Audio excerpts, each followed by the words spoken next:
10ஆம் வகுப்பு அறிவியல் உடல் நலம் மற்றும் நோய்கள். அடுத்ததாக நம்ம பார்க்க போகிற தலைப்பு புகையிலையின் தவறான பயன்பாடு. புகையிலையானது நிக்கோட்டியானா டொபாக்கம் மற்றும் நிக்கோட்டியானா ரஸ்டிகா ஆகிய தாவரங்களிலிருந்து பெறப்படுகிறது. அதில் இருக்கும் நிக்கோட்டின் என்ற ஆல்கலாய்டு ஒருவருக்கு கிளர்ச்சியை தூண்டி அடிமையாதலை ஏற்படுத்துகிறது. புகையிலை பயன்பாடு சுருட்டு, சிகரெட், பீடி, குக்கா ஆகியவற்றிலிருந்து வெளிப்படும் புகையை சுவாசித்தல் புகைப்பிடித்தல் ஆகும். தூள் வடிவிலான புகையிலை வெற்றிலையுடன் சேர்ந்து மெல்லப்படுகிறது. புகைப்பிடித்தலினால் வரும் தீய விளைவுகள் யாவை? நுரையீரல் காச நோய் வருகிறது. 2வது, நுரையீரலில் மூச்சு சிற்றறைகளில் வீக்கம் ஏற்பட்டு எம்பைசிமா என்ற நோய் உண்டாகிறது. அதிக இரத்த அழுத்தம், இதய நோய் ஆகியவை ஏற்படுகிறது.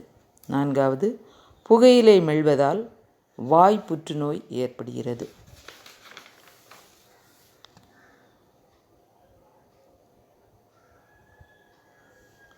அடுத்ததாக ஆல்கஹாலின் தவறான பயன்பாடு.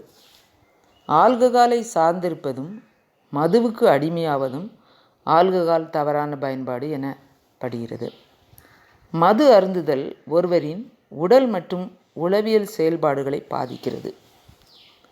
மதுவினால் உடல் நலத்திற்கு ஏற்படும் தீய விளைவுகள். 1வது, நரம்பு செல்லை பாதித்து உடல் ரீதியான தொந்தரவுகளை உண்டாக்குகிறது. 2வதாக, மங்கலான குறைந்த பார்வை சாலை விபத்துகளில் முடிவடைகிறது. 3வது, கல்லீரலில் அதிக அளவு கொழுப்பு சேமிக்கப்படுகிறது.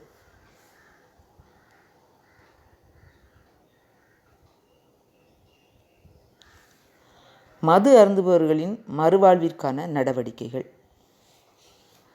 கல்வி மற்றும் ஆலோசனை. மதுக்கு அடிமையானவர்களுக்கு கல்வி மற்றும் தகுந்த ஆலோசனை வழங்கப்பட வேண்டும். உடல் செயல்பாடுகள்.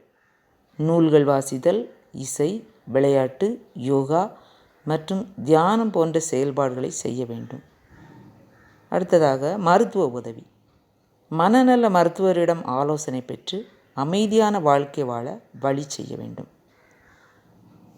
அடுத்த நோய் டயாபெட்டிஸ் மெல்லிட்டஸ், அதாவது நீரிழிவு நோய்.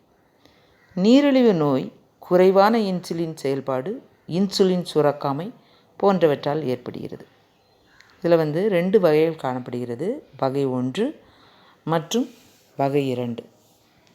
வகை 1 இன்சுலின் சார்ந்த நீரிழிவு நோய் எனப்படுகிறது. நீரிழிவு நோயாளிகளில் 10 முதல் 20% பேர் இந்த வகை நோயால் பாதிக்கப்பட்டுள்ளனர். இது குழந்தைகள் மற்றும்